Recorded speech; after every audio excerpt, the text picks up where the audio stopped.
Welcome back.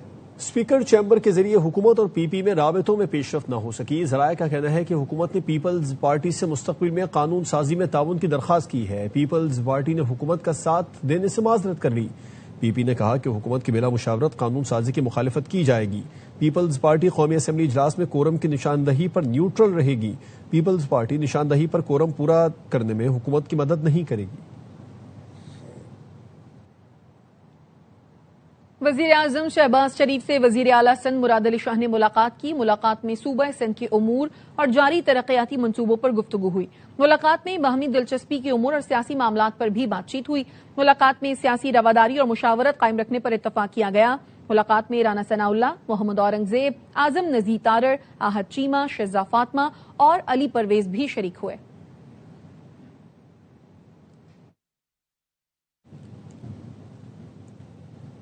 مسلم league نون کے صدر نواز شریف نے پارٹی رہنماؤں کو صوبوں پر بات کرنے سے روک دیا۔ ذرائع کا کہنا ہے کہ پارٹی رہنماؤں کو نئے صوبوں سے متعلق حتمی پالیسی کا انتظار کرنے کی ہدایت کی گئی ہے۔ پارٹی نئے صوبوں سے متعلق حتمی پالیسی کا اعلان خود کرے گی۔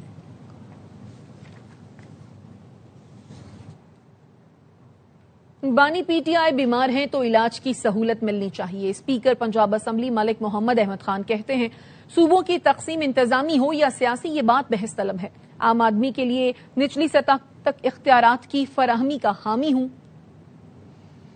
اگر وہ بیمار ہیں تو ان کو علاج ملنا چاہیے۔ مسئلہ وہ کا سیاسی ہے یا انتظامی ہے، یہ ساری باتیں بحث طلب ہیں۔ ان پر بات چیت کرنے سے ہی آپ نتائج نکال سکیں گے، اور بات چیت ہونی چاہیے۔ گراس روٹس تک، عام آدمی تک اختیارات کی منتقلی کا بڑا ایڈوکیٹ ہوں۔ جتنے نمائندے زیادہ با اختیار ہوں گے اتنی عوام زیادہ با اختیار ہوگی۔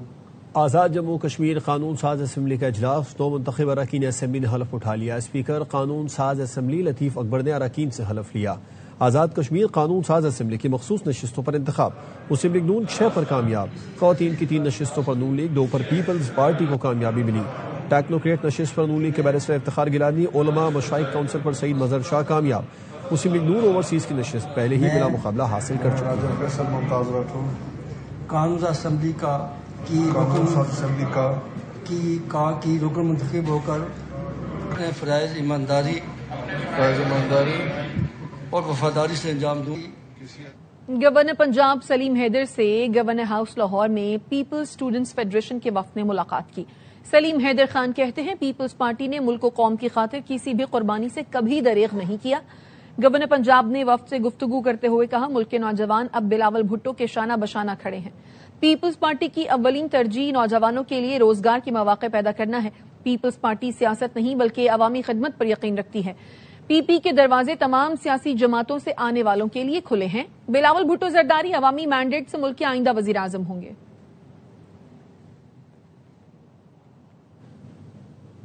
مقتولہ حنا جاوید کی گردن کی ہڈی ٹوٹی ہوئی تھی۔ پسلیوں اور کولہوں کی ہڈی پر زخم کے نشانات موجود تھے۔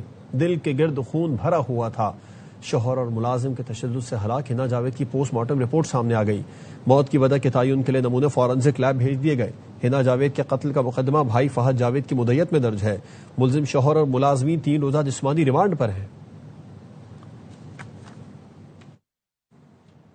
خواتین وزیر اعلیٰ پنجاب کی ریڈ لائن ہے تو بطور عورت روزگار سے کیوں روکا جا رہا ہے؟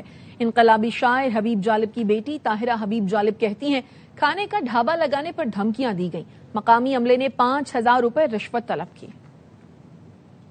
سوزوکی ایوری کے اندر میں کھانا بنا کے لے کے جاتی ہوں، اور جیسے ہی اندھیرا ہوتا ہے 7 سے 8 مرد آتے ہیں، وہ دھمکیاں دیتے ہیں کہ جی آپ یہ ڈھابا یا آپ یہاں سے اٹھا لیں، اس کی ذمہ دار آپ خود ہوں گی، کل آپ ہمیں یہاں پہ نظر نہ آئیں۔ اور پھر تھوڑی دیر بعد مجھے ایک پیچھے سے ایک آدمی آتا ہے اور مجھے کہتا ہے کہ یہ پیرا فورس والے لوگ ہیں، 5000 روپے ہفتہ دے دیا کریں، اور کوئی مسئلہ ہی نہیں ہے آپ کے لیے۔ 10 منٹ کے بعد پھر ایک بندہ پیچھے سے آتا ہے، تو میونسپل کارپوریشن کی طرف سے مجھے کہتا ہے کہ جی ہم ان کو روک لیں گے، آپ 1000 روپے روزانہ کا دے دیا کریں۔ خدا کے واسطے مریم نواز صاحبہ، تو آپ کہتی ہیں کہ خواتین بچیاں اور لڑکیاں میری ریڈ لائن ہے، وہ آپ کی ریڈ لائن کہاں گئی؟ انتظامیہ میں سے رابطہ کر رہے ہیں، کہہ رہے ہیں کہ جی آپ کو سیٹ اپ بنا کے دے دیتے ہیں۔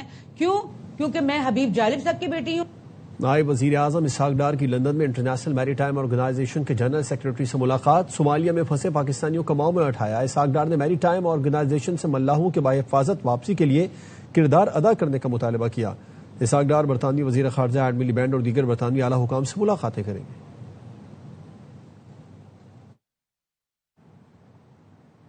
اور نائب وزیر اعظم و وزیر خارجہ اسحاق ڈار کی لندن میں میڈیا سے گفتگو۔ اسحاق ڈار نے کہا کہ عالمی قوانین ہیں کہ مغویوں کو تاوان دے کر نہیں چھڑا سکتے، پیسے ملنا شروع ہوئے تو بحری قزاق یہی کام شروع کریں گے۔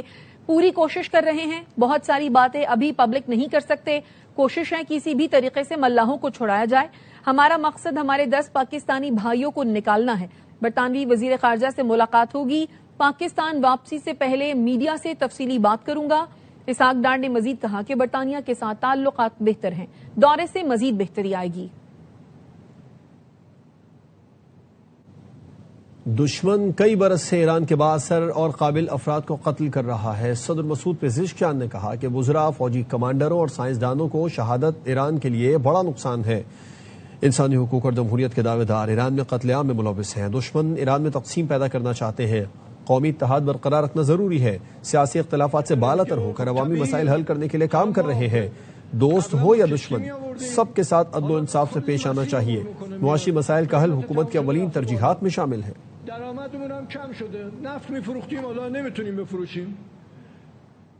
ایران اور چین پرامن عالمی نظام کے قیام میں اہم کردار ادا کر سکتے ہیں۔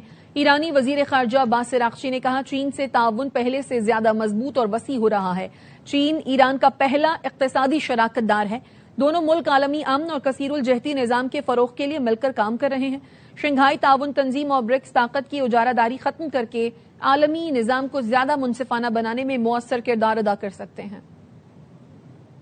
موڈیز نے پاکستان کی کریڈٹ ریٹنگ CAA1 سے بڑھا کر B3 کر دی ہے۔ گورننس میں بہتری اپ گریڈنگ کی وجہ قرار۔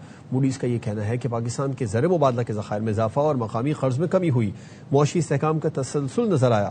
وزیر اعظم کی موڈیز کی جانب سے پاکستان کی کریڈٹ ریٹنگ بڑھانے پر قوم کو مبارکباد۔ حکومتی معاشی ٹیم کی انتھک کاوشوں کی بھرپور پذیرائی کی۔ کہا کریڈٹ ریٹنگ میں بہتری حکومت کی معاشی پالیسیوں پر اعتماد کا مظہر ہے۔ نئے انتظامی یونٹس کے قیام اور بلدیاتی نظام کے حوالے سے MQM کا اجلاس۔ قیادت اور کارکنان کو سوشل میڈیا اکاؤنٹس پر نئے یونٹس کا لوگو لگانے کی ہدایت۔ مصطفیٰ کمال نے کہا اختیارات کی نچلی سطح تک منتقلی ہی مسائل کا واحد حل ہے۔ رابطہ مہم کے دوران مؤثر طرز حکمرانی کی اہمیت بھی اجاگر کی جائے گی۔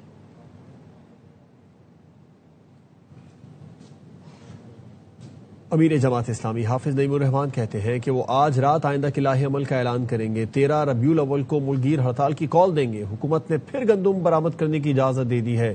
گندم کی قیمت میں اضافہ ہو گیا، فائدہ مافیا کو ہوگا۔ حکومت پیٹرولیم لیوی ختم نہیں کرے گی تو ہم سڑکوں پر بیٹھیں گے۔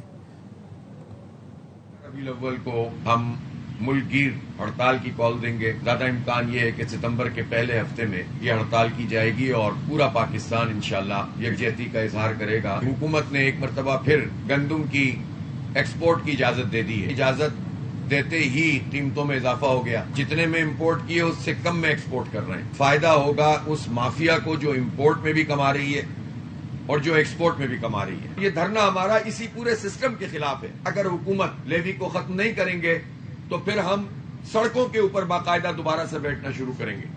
پیٹرولیم لیوی اور مہنگائی کے خلاف لاہور کے مال روڈ پر جماعت اسلامی کا دھرنا جاری ہے۔ اس حوالے سے مزید بات کرتے ہیں وہاں موجود اپنے نمائندے نذیر بھٹی سے۔ نذیر، اپڈیٹ کیجیے۔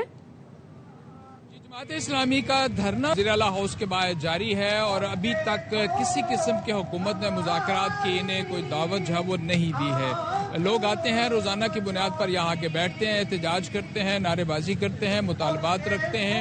حافظ نعیم الرحمان نے بھی جتنے خطابات کیے ہیں وہ یہاں سب سے زیادہ بھی حافظ نعیم الرحمان توقع ہے کہ وہ رات 9 بجے کے بعد جو وہ یہاں خطاب کریں گے۔ وہ لاہور میں ہیں اور یہاں اپنے جو کارکن ان کے ساتھ پھر اپنی گفتگو جو ہے وہ کریں گے۔ آج انہوں نے پریس کانفرنس بھی جو ہے وہ کی، تو اس طرح سے وہ ایک شدت جو ہے وہ احتجاج میں آتی جا رہی ہے۔ لیکن یہ کہا جا رہا ہے کہ جو عید میلاد النبی کے بعد اگلے لاہ عمل کا اعلان کیا جائے گا اور جس میں روڈز بند کرنے کا ہے، اس کے ساتھ ساتھ لانگ مارچ کا ہے اور پہیہ جام ہڑتال کا بھی ہے۔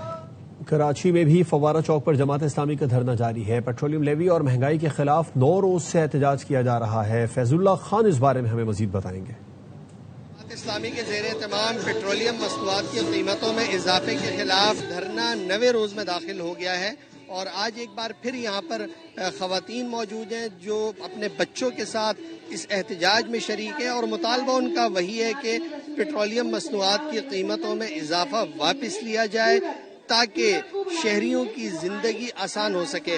خواتین مقررین نے یہاں خطاب کرتے ہوئے کہا ہے کہ مہنگائی کی اس لہر سے وہ بھی براہ راست متاثر ہیں، کیونکہ گھر کا کچن متاثر ہوتا ہے، بچوں کی فیسیں جو ہوتی ہیں وہ بڑھ جاتی ہیں، اور ان تمام چیزوں کے اثرات سے وہ نہیں بچ پاتی۔ تو خواتین نے یہاں سرکار سے مطالبہ کیا ہے کہ پیٹرولیم مصنوعات کی قیمتوں میں اضافہ واپس لیا جائے اور قیمتیں کم کی جائیں تاکہ ان کو کسی قدر ریلیف مل سکے۔ جی، جدید ٹیکنالوجی سے شہریوں کے جان و مال کا تحفظ یقینی بنائیں گے۔ بلوچستان سیف سٹی کے لیے پنجاب سیف سٹی کے تجربات سے استفادہ کیا جائے گا۔ وزیر اعلیٰ بلوچستان میر سرفراز بگٹی کی سیف سٹی اتھارٹی کے اجلاس میں گفتگو، کہا سیف سٹی کی کارکردگی حوصلہ افزا ہے، جرائم کی روک تھام کا عمل تیز کیا جائے۔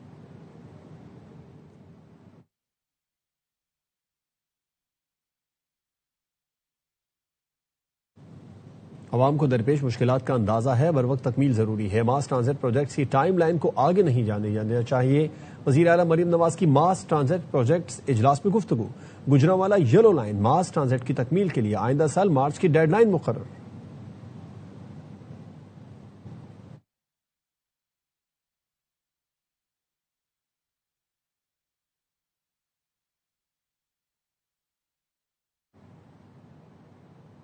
اور خبر دیں گے آپ کو، وزیر خزانہ محمد اورنگزیب کی زیر صدارت ای سی سی اجلاس کا اعلامیہ جاری کر دیا گیا ہے۔ پاسکو کا گندم ذخیرہ 85% مقامی 15% درآمدی گندم پر دینے کی منظوری دی گئی ہے۔ درآمدی گندم کے بر وقت اخراج کے لیے پاسکو ذخیرہ وصول کنندہ اداروں کو دینے کی منظوری دی گئی ہے۔ K4 منصوبے کے لیے 7 ارب 79 کروڑ 71 لاکھ روپے کی گرانٹ منظور کر لی گئی۔ اعلامیہ کے مطابق پاکستان اور عمان کے درمیان توانائی تعاون کے لیے معاہدہ خرید و فروخت کی منظوری دی گئی ہے۔ روز ویلٹ ہوٹل کے تعمیر نو کے لیے مذاکراتی کمیٹی بنانے کی بھی منظوری دے دی گئی ہے۔ قومی اسمبلی میں متحدہ اپوزیشن جماعتوں کا اجلاس شروع ہو گیا ہے، جس میں اپوزیشن لیڈر محمود اچکزئی، علامہ راجہ ناصر عباس، مولانا فضل الرحمان شریک ہیں۔ Chairman P T I barrister Gohar Asad Qaiser اور ارکان قومی و سینٹ اسمبلی بھی شریک ہیں۔ قومی اسمبلی میں متحدہ اپوزیشن جماعتوں کا اجلاس شروع ہو گیا۔ اپوزیشن لیڈر محمود اچکزئی، علامہ راجہ ناصر عباس، مولانا فضل الرحمان شریک ہیں۔ Chairman P T I barrister Gohar Asad Qaiser اور ارکان قومی اور سینٹ اسمبلی بھی اجلاس میں شریک ہیں۔ نیوز بلیٹن سے اتنا ہی، دیکھتے رہیے ARY نیوز۔